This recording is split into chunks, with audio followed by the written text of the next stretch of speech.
그 주미대사관 관전 안인 문제 조금 더 짚어보면요. 아까 그 월담에서 넘어간 단체가 한국대학생진보연합인가요?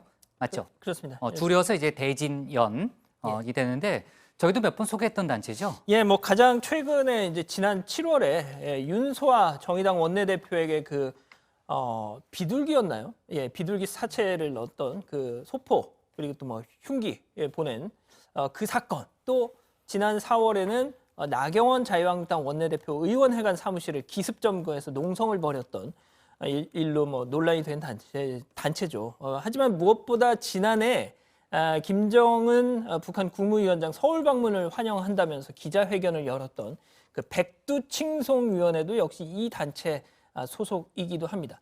김정은 위원장이 모두의 예상을 깨는 파격적인 발걸음을 내딛는다 이렇게 칭송하면서 일단 친북 성향의 단체다 이런 평가를 받고 있죠. 네, 아까 이제 이 단체는 경찰이 과격하게 대응했다 이렇게 주장을 하지만 또 일각에서는 경찰 대응을 질타하는 목소리가 많던데 예를 들면 시위대가 철제 사다리를 들고 담을 넘을 때도 그냥 지켜보기만 했다 이런 지적이 있죠. 네, 이 당시 상황이요. 먼저 시위대 19명 중 남성 2명이 의무경찰을 막아서고 나머지 17명이 미리 준비해온 철제 사다리 2개를 타고 기습적으로 담을 넘었습니다.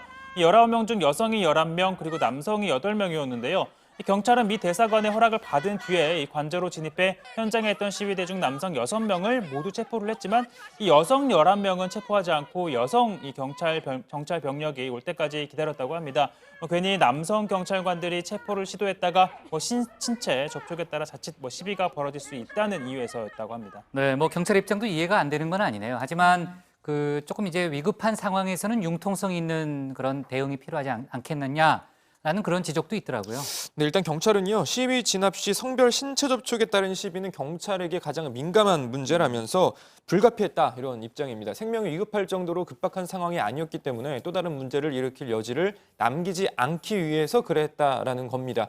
당시 경비 병력이 30여 명 중에 여경은 없었다고 하더라고요. 이 경찰의 이런 조치에도 불구하고 대진연은 오늘 기자회견에서 진압 과정에서 경찰이 헤드락을 거는 등 폭력, 강경 진압을 했다라고 주장하기도 했습니다. 헤드락이요? 그 레슬링 할 때 하는 그거요? 이거 말이죠. 그래요? 자, 오늘 외통위 종합국감에서 이 문제가 거론된 것으로 알고 있는데 강경화 외교부 장관이 어떤 답변을 했어요? 네, 강 장관은 재외 공간에 대한 위해나 침해는 어떠한 이유로도 정당화될 수가 없다라고 했고요. 우리나라의 국제사회에서의 신임, 위상과도 관련이 있고 또 엄중하고 큰 우려를 갖고 있다라고 말했습니다.